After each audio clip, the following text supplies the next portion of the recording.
आज आपको BSc agriculture fourth semester के विषय probability soil and there management से संबंधित कुछ प्रश्न आपको बता रहा हूं, क्योंकि विश्वविद्यालय ने इस वर्ष ऑब्जेक्टिव टाइप प्रश्न पूछे हैं जो इस प्रकार से हो सकते हैं।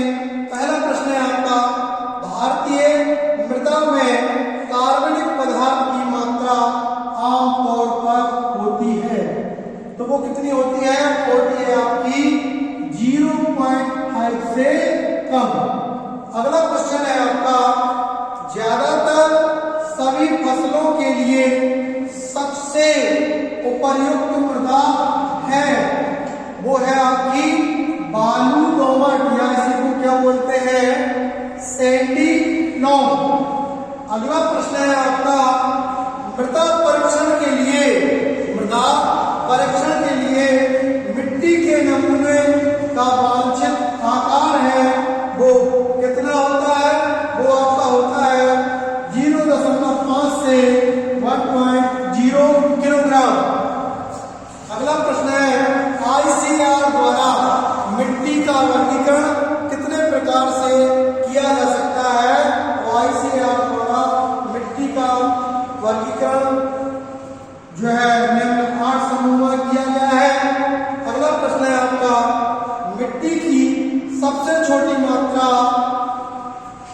1 से 10 मीटर स्क्वायर को क्या कहा जाता है? उसको कहते हैं आप पेड़ोन। अगला प्रश्न है, वर्ष 2015 में विश्व मृदा दिवस कब मनाया जाता है? तो जो वर्ष 2015 में इसकी जो शुरुआत की गई थी वह तिथि निर्धारित की गई थी 5 दिसंबर। तो 5 दिसंबर में से ही आपका विश्व मृदा दिवस मनाया जाता है। अगला प्रश्न है, मिट्टी का घनत्व किसके द्वारा मापा जाता है? तो मिट्टी का घनत्व जो है वो पाइक्रोमीटर द्वारा मापा जाता है। अगला प्रश्न है, कार्बनिक मृदा का कण घनत्व कितना होता है? तो कार्बनिक मृदा का कण घनत्व 2.1 से 2.4 ग्राम प्रति सेंटीमीटर क्यूब होता है। अगला प्रश्न है आपका, सूक्ष्म जीवों का कार्बन अनुपात नाइट्रोजन का अनुपात कितना होता है? तो वो होता है आपका 4:1 से लेकर के 9:1 तक। नेक्स्ट प्रश्न है, क्ले मिट्टी के कण का व्यास कितना होता है? तो क्ले मिट्टी के कण का व्यास वो होता है आपका 0.002 मिलीमीटर से कम।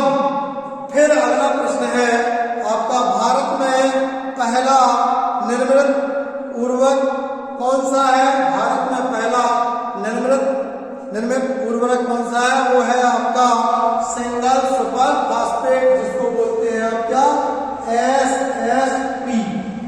ये आपका भारत में पहला निर्मित उर्वरक है। एजोला का व्यापक रूप से जैव उर्वरक के रूप में उपयोग किया जाता है। कौन सी फसल में?